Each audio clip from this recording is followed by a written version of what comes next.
EPAWA meteorologist Bobby Martich here with your outlook for May 17th, 2023. It is Wednesday. The Wednesday video forecast is proudly sponsored by Mechanical X Advantage. This year, millions of Americans will be eligible for the High Efficiency Electric Home Rebate Act, which offers up to $8,000 in point-of-sale rebates on any heat pump for home heating and cooling. That means the rebate amount is automatically deducted from the price at the time of sale. There's no need to send in for a refund. With Mechanical X Advantage as your authorized dealer for Mr. Cool's do-it-yourself heat pumps, they can help you upgrade your old heating and cooling system to a more energy efficient and eco-friendly heat pump in 2023. Contact them today to learn more about how they can help you take advantage of those incredible savings. Visit their website at mxa-us.com, or you can send an email or call to the number and address above me here in the video to gain an advantage today. They are Mechanical X Advantage, proud sponsors of the Wednesday video forecast. So trough is settling into the region over the next couple of days, although we're not getting the full brunt of this, but there is a trough here nevertheless. The full brunt is going to be up here across New England. Here's where the trough is and where it's centered. But we're going to get a little bit of a piece of this. So what does that mean? It means we're going to have cooler temperatures today, notably cooler. 62 to 70 is the spread across the entire region, but you have to go pretty far south to get to 70 today. I think most areas are going to be in the 60s across most of the region today. Okay, now there is going to be a little bit of a wind component to this. We're looking at winds 10 to 15, gusting 20 to 25 for most areas during the daylight hours today, especially once you get from like late morning through about dinner time. That's, I think, when your wind is going to be the highest. And a lot of gusts that are in the 20-25 range. There could be some that sneak up into in the upper 20s, especially as we get up to elevation areas for that to occur. But again, once we get to late afternoon, it starts to diminish a little bit and back off. So we'll feel a lot cooler even than the posted air temperature today.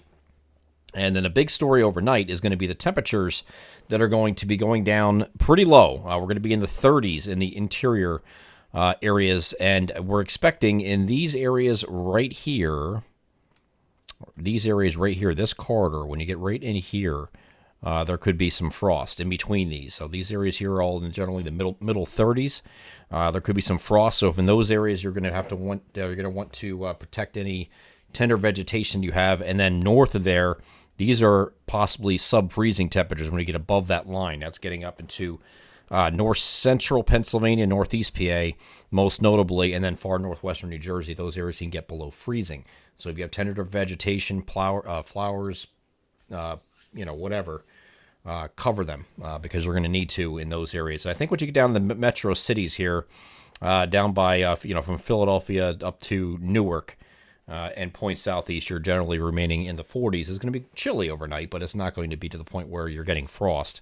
So it looks like it's just northwest of I-95 by a good bit, probably about 20 miles or so northwest of I-95. You go beyond that point, and from northwest of the fall line here, you're looking at least a frost concern, if not freeze, in the far northern areas. So keep that in mind for overnight tonight. Okay, so mostly sunny today otherwise, so it's going to be a nice day. It's just going to be a bright sunny day with, again, where's Waldo with the clouds? That's what we're going to be doing today. And then once we get to Thursday, same deal, bright and sunny again. Temperatures are still going to be below average, but we're going to come up a couple degrees for most areas. So, but there's going to be a tighter spread. So mid to upper 60s we're looking at for highs across the region here on Thursday. But the low end is coming up here, as you see, from 62 to 65. So those areas that are going to be stuck in the lower 60 days will probably get to the middle 60s here on Thursday. And then on Friday, we get back closer to normal, maybe very slightly below average, but generally lower 70s we're looking at, with sunny to partly cloudy skies here on Friday. Now, we get to the weekend, and there's a couple different trains of thought here, and we're kind of getting a consensus of the general idea of what we're doing here now. So we're going to work on timing, which is still different between the European model and the GFS. Okay, so this is the European model's depiction. It has this offshore low here that primarily stays offshore, but it comes close enough where we get some showers to the eastern portions of our region down by the coastal communities here in New Jersey and Delaware. And then maybe down here by Ocean City, Maryland also. But it brings it close enough here on Saturday morning that you'd be mostly cloudy in between these fronts. So they have this system offshore, very weak system. and then you have a cold front that's approaching that will come through on Saturday night. So this lifts off to the north. There could be some morning showers with this if it does get close enough to the coastline for our far eastern areas. But in between here, you're probably going to be mostly cloudy because you're just sandwiched in between that. So don't expect a lot of sun here on Saturday regardless. Here's the cold front, and for the European model anyway, it's bringing in primarily very late in the day or evening with a few showers, and that goes into part of the overnight. But this is out of here by Sunday morning. Sunday morning is partly cloudy and then eventually becoming mostly sunny. So I don't think your Sunday's affected, and that's pretty much across the board. You look at the GFS, it's doing the same general idea, keeps us low right along the coast here. So again, far eastern coastal communities that has that same idea. The only difference here is it's faster with the cold front coming through. So this would be a Saturday afternoon deal where you have a few showers, but it breaks apart here where there's not a lot in the middle, just a few showers.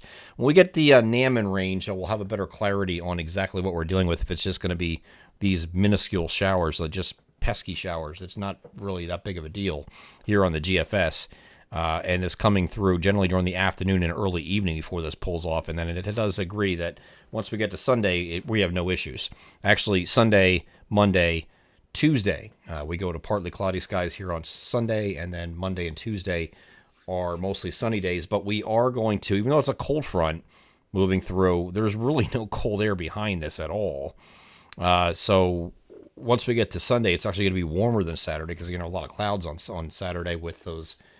With a shower chance, whether that's going to be in the afternoon or evening remains to be seen. But it looks like you're going to be mostly cloudy otherwise. And then Sunday, you're generally near to slightly above average here for a day. And it looks like Monday, Tuesday are generally near average days with temperatures in the either side of the middle 70s. Okay, so it's going to be warm next week, early next week. It won't be going back down like it did this time where we went back down to the 60s, but we're doing here today and tomorrow. But it'll still be mostly sunny here, it looks like, to start early next week, Monday and Tuesday, again, with temperatures in the 70s. So we're going to continue to follow the timing of this because we're still off. We're still off on the timing, and like I told you in the last couple of videos, timing is one of the last things we can come to an agreement on. We get the general idea of the approximate time frame right now, but to get specific times, start times, that kind of thing, we need the Naman range for that.